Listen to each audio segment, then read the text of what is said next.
Have you ever sent a text, waited for a reply, saw that the person was online, and suddenly your brain started telling you they hate you, they are done with you, or I ruined everything? The strange part is that you may know those thoughts are probably not true, but your body reacts as if they are. Your chest feels tight, your stomach drops, and you start replaying every word you said. Within minutes, a small silence can feel like emotional destruction. That experience is often described as Rejection Sensitive Dysphoria, or RSD. Rejection Sensitive Dysphoria describes an intense emotional response to rejection, criticism, failure, or even the possibility of being rejected. The rejection does not always have to be obvious or real. It can come from a delayed reply, a change in someone's tone, a facial expression, a joke that feels personal, or a simple comment like, "Can we talk later?" For someone who experiences RSD, these small moments can feel much bigger than they actually are. They may feel like proof that they are unwanted, disliked, or about to be abandoned. One of the most difficult parts of RSD is that the emotional reaction can happen very quickly. A person may not have time to think calmly before the feeling takes over. For example, if someone leaves them on read, they may immediately assume they said something wrong. Instead of thinking maybe they are busy, their mind may jump to, "They are annoyed with me," or "I always mess things up." In that moment, they are no longer reacting only to the text message. They are reacting to the painful story their mind has created around it. This can create a pattern that is hard to break. A person may feel rejected, then withdraw, over-apologize, send extra messages, become defensive, or pretend they do not care. They may pull away from friendships, romantic relationships, school, or work because they are afraid of feeling that pain again. Unfortunately, pulling away can make them feel even more disconnected, which may then feel like more rejection. This is how the fear of rejection can turn into a cycle. RSD is not simply about disliking criticism. Nobody enjoys being criticized. The difference is that for some people, criticism does not just feel uncomfortable. It feels like an attack on their entire identity. Someone might say, "You forgot to do this." But what the person hears internally is, "You are unreliable. You are a burden," or "You always disappoint people." A small correction can suddenly feel like proof that they are a failure. This is why RSD can feel so overwhelming. The emotional pain may feel physical, almost like a punch to the chest, or a sudden collapse inside the body. The logical part of the brain may understand that the situation is not a disaster, but the emotional part reacts as if danger is happening right now. This can make the person feel ashamed, confused, or out of control. They may wonder why they are reacting so strongly to something that others seem to handle easily. RSD can also show up in hidden ways. It does not always look like crying or obvious sadness.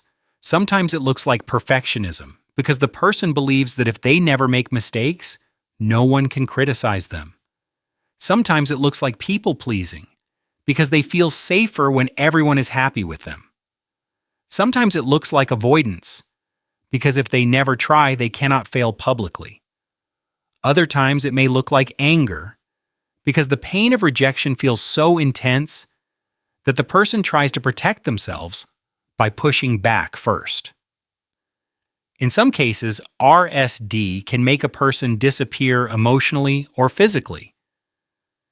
They may stop replying, go quiet, or act like they do not need anyone.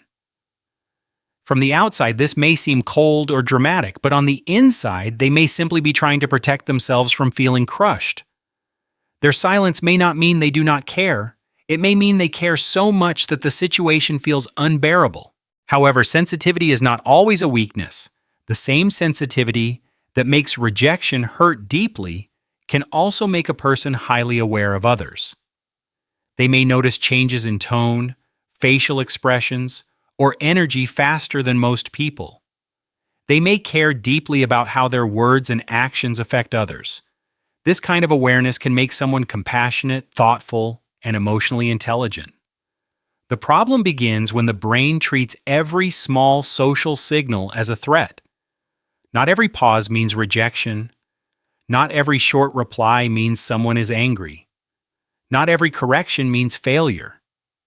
Sometimes a delayed message is just a delayed message. Sometimes people are tired, busy, distracted, or dealing with something that has nothing to do with us.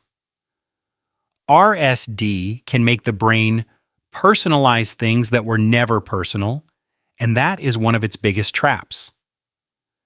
When the spiral begins, one helpful step is to name the feeling without turning it into a fact.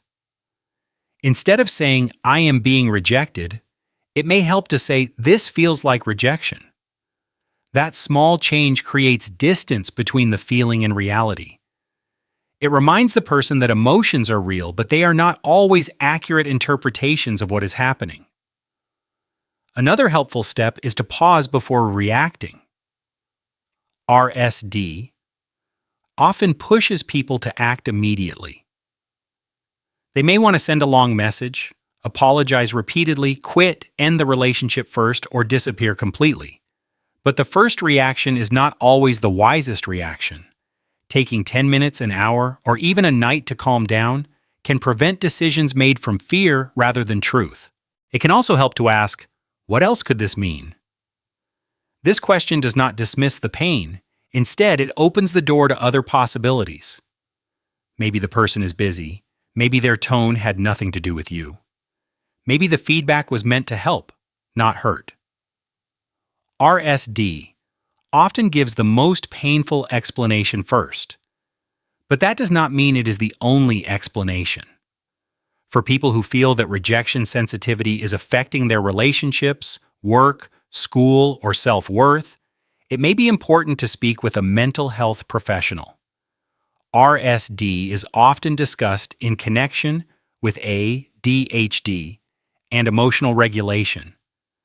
But intense rejection sensitivity can also overlap with anxiety, trauma, depression, or other emotional experiences. A professional can help someone understand what is really happening and find healthier ways to cope. In the end, rejection. Sensitive dysphoria is not about being weak, dramatic, or too sensitive. It is about experiencing rejection or criticism as something deeply painful and difficult to regulate. For some people, even a small moment of uncertainty can feel like emotional danger. Understanding this pattern can be powerful because it gives people language for something they may have silently struggled with for years. If rejection feels unbearable, if criticism stays in your mind for days, or if small social moments make you feel unwanted or ashamed, it does not mean you are broken. It may mean your nervous system is reacting to rejection like an emergency. The goal is not to become someone who never feels hurt. The goal is to learn how to feel the hurt, pause, question the story, and choose what happens next. The feeling may be loud, but it does not always have to be in charge.